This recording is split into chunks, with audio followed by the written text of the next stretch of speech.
Mas há uma frase que me impacta muito nesse evangelho, é sobre a hora. Jesus, em João, ele fala duas vezes, nitidamente sobre essa hora. Aliás, fala mais vezes, mas uma das Nas vezes muito bodas de Caná. clara foi lá nas bodas de Caná, né? Você acha que Jesus, naquele momento, antecipou a sua hora por causa do pedido de sua mãe? Quando Não, acho que Jesus não diz, ela diz assim, eles não têm mais vinho. Aí ele diz, mulher, ainda não chegou minha hora. falou assim, não. Falou assim, não? Ele era muito doce para fazer isso. Não, não acredito que ele falou de jeito nenhum. Não chegou a minha hora, né? A hora da glorificação dele. Mas ele fez o primeiro milagre ali, né? Ele fez por causa dela. E, na verdade, padre, a gente também vive para essa hora. A hora da nossa morte. Que a hora mais importante da nossa vida vai ser a hora da nossa partida. Porque a gente vive para esse momento. Quando a gente reza Ave Maria, o que a gente fala? Rogai por nós, pecadores, agora e na hora da nossa morte, porque é a hora que nós vamos encontrar com Ele. Então, a gente vive para esse momento, para esse encontro. É que a gente finge que não está sabendo. Mas a gente vive para esse encontro com Ele. A gente tem que ter, né, policiar muito, né, estar muito atento, porque a gente também vive para esse momento. Jesus tinha um outro nível de consciência, que essa hora dele era a hora que ele ia nos resgatar, né? Era a hora que ele ia salvar a humanidade inteira, revelando esse amor alucinado de Deus por nós, né? E nós também vamos ter a nossa hora de voltar para casa, né? A gente não pode esquecer que a gente tem que viver para essa hora, cuidar para essa hora. Tá? Não podemos ir despreparados, caminhar inocentemente, não. Nós estamos caminhando para voltar para casa. Cada dia é menos um que falta. Delícia. Olha, essa hora é muito difícil, né, para as pessoas, né? Assim, principalmente nesse tempo que estão perdendo muita gente, né? Então, não conseguem ver... Porque, às vezes, as pessoas acham que a vida é só material, né? Só o que a gente acumula, as experiências que a gente tem, mas a gente não conta com as experiências da fé ou daquilo que Deus tem reservado e preparado para nós, né? Eu acho que são duas coisas difíceis, né, Paty? A gente está vivendo as perdas diante de um sofrimento assim, absurdo, né? Assim, essa pandemia foi uma coisa que nem do ponto de vista médico eu podia imaginar que a gente ia viver isso. Assim. É tanto sofrimento, mas é tanto sofrimento que não é brincadeira que a gente está acompanhando, né? E hoje eu tenho uma mãe lá no CTI que ela é uma lição. Ela já perdeu um neném, que ela teve gêmeos, os dois com problemas cardíacos muito graves. O que morreu primeiro, uma cardiopatia incompatível.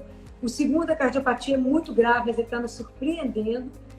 E ela fala comigo, ô doutora, quando eu me vi fazendo o caminho de novo para levar meu filho para o bloco cirúrgico, eu fiquei pensando que às vezes eu precisava de repetir o caminho porque eu não tinha feito ele bem feito.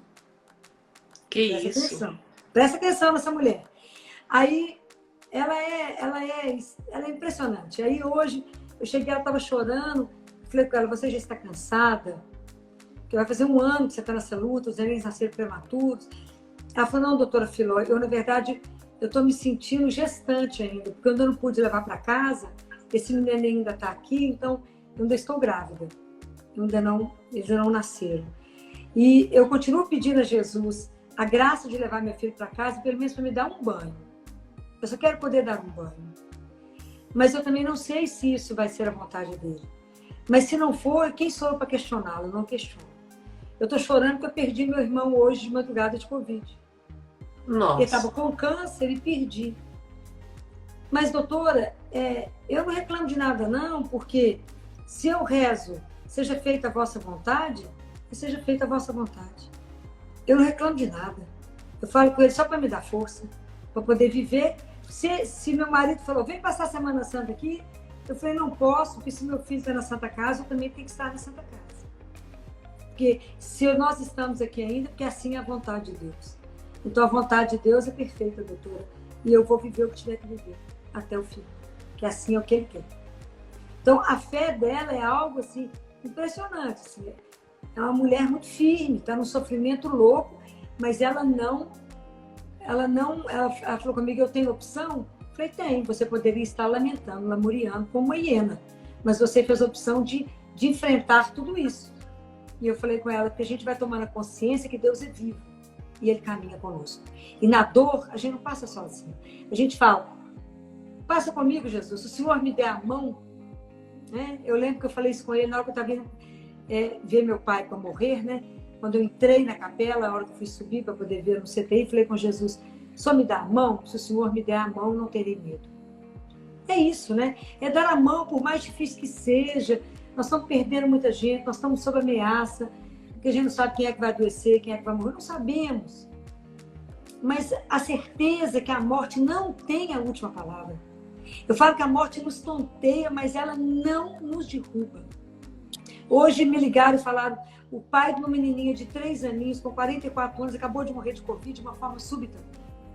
Muito jovem, não tinha nenhuma comorbidade, Filó. Como é que a gente fala com essa criança sobre a morte? Eu falei, o que vocês creem? Vocês são católicos? Somos cristãos. Então ficou fácil. Fácil no sentido que a gente vai contar para a criança aquilo que a gente crê. Nunca uma estrela, ninguém vira estrela. Fala, meu bem, o papai ficou dodói e ele voltou para a casa do papai do céu. Todos nós vamos voltar para lá um dia. Cada hora vai um. E mais um dia vamos estar todos juntos na casa do papai do céu. Seu papai foi. Mas como ela só tem 3 anos, ela precisa ver o pai, que ela está na fase do pai herói. O homem não pode sumir da vida dela, o pai dela não pode sumir da vida dela. Porque como é que vai ter as relações futuras dela com o homem? Como é que ela vai enfrentar? Ela não vai confiar em homem nenhum. Porque o homem que mais a amava foi embora, de repente desapareceu. Falei, tem que dar um jeito de ver esse pai, porque a gente, tudo na nossa vida tem que ficar muito bem finalizado.